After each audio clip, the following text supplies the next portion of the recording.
Hey, welcome back to No Hype Beer Reviews. Unless it's your first time, then welcome. Please consider subscribing. If you do, hit the notification bell, get all the updates.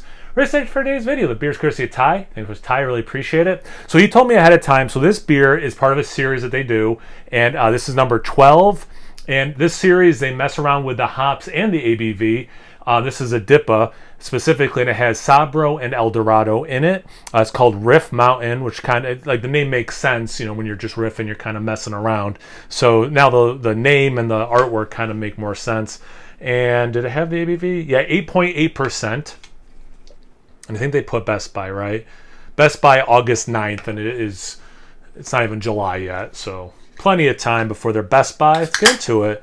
When you see my Pennsylvania glass, you know that's a beer Ty sent me. If you didn't watch the unboxing, it's great can art. It's got a big amp stack. You got like some mushrooms, got a frog. So you got like the psychedelic stuff on the right, guitar, a snake around it. Of course, you got the skull with the lightning. Okay, how about the beer, dude? All right, so it's mostly yellow, but there's a little bit of orange in there. It's definitely hazy. I wouldn't quite go turbid or anything. 1.25 finger, barely off white head, compact except the very top, which is a little sudsy. Definitely looks like a New England style double IPA. Let's get into the aroma. That's nice. I definitely get fruit salad, but there are things that specifically peek out, and I might be, well, I guess Dorado does have one of the things that can kick out is watermelon, but I'm definitely a little bit biased right now because my wife had a cucumber watermelon salad at some event she was at, so she recreated one recently. So I bought a watermelon, and we used half of it for this watermelon cucumber salad and then just ate the other half. So like watermelon's very fresh in my mind, but I definitely get watermelon in this. And I don't think it's just because of that, recent ingestion of watermelon. I don't know why I couldn't think of a better word in that moment. But I definitely get that.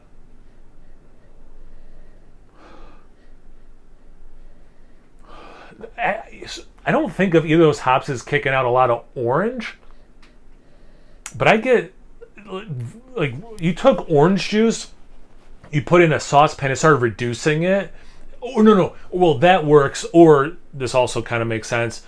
Orange concentrate that was in the can in the freezer section. It probably still is. And like you take the lid off. It's that kind of intensity of orange juice. So it's not just regular orange juice, but it has this concentrated quality.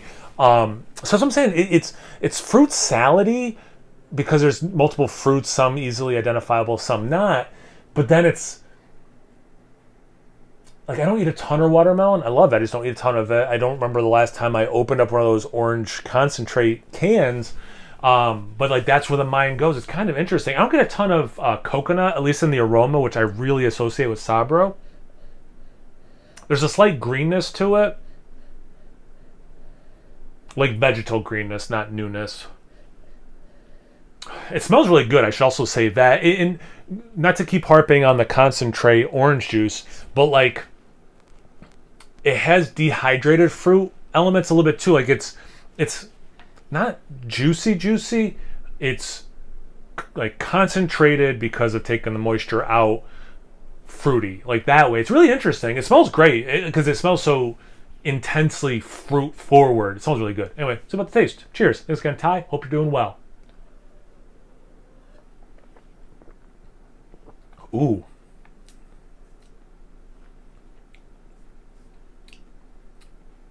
It's got a nice mouthfeel.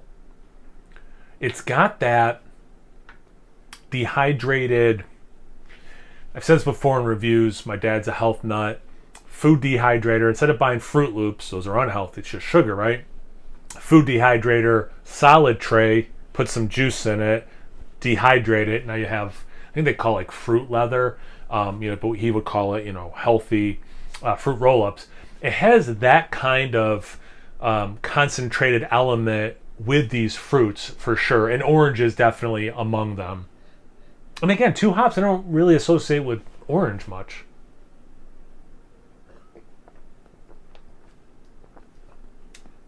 some of that vegetal greenness, watermelon slash generically melon, kind of honeydew, but not definitively that. Has some bitterness, which I really like. It's interesting how it drinks like the concentrate. It's just really interesting that way, and tasty that way. Because I mean, to be able to concentrate on these flavors I like so that they're more impactful is really awesome. You know, it's an interesting beer too because it's not paint by numbers for this style. It hits a lot of the elements you want for this style, though. The nice mouthfeel. It does have some bitterness, super fruity, but like the bitterness and a couple other elements that are more green than grassy. You know, it ties you back to beer, but it's never boring in that it, paint by numbers. This wouldn't be the textbook definition of a hazy double IPA, or New England style double IPA, I should say. But it's in that wheelhouse for sure. That's what's got me more excited because it does taste good, but it's different too, which is cool. So it's definitely, I want to give the brewery credit, like, because they made, wow, that had coconut. I did get coconut. Wow. Was that there the whole time? Right before the finish and into the finish, oh my God. Wow, if I was missing that, I must have been. Wow. Okay. Wow. Wow. So big. Yeah, that's big. Really good too. So I want to give, what was I saying? I want to give the brewery credit that they brewed this and it's tasty and different. And I think too is, I don't know the last time or maybe ever, I'm sure they've had so many beers that must have had this hop combo where it's just Sabro and Dorado. So I think the fact that it doesn't have the Citra, Simcoe, Galaxy, Mosaic, or whatever too, is what's also allowing for it to be different, yet in the wheelhouse, and again, not paint by numbers. I like this. This is really, I think it's clear that I like this, but also that I like the experience because it's different. Wow.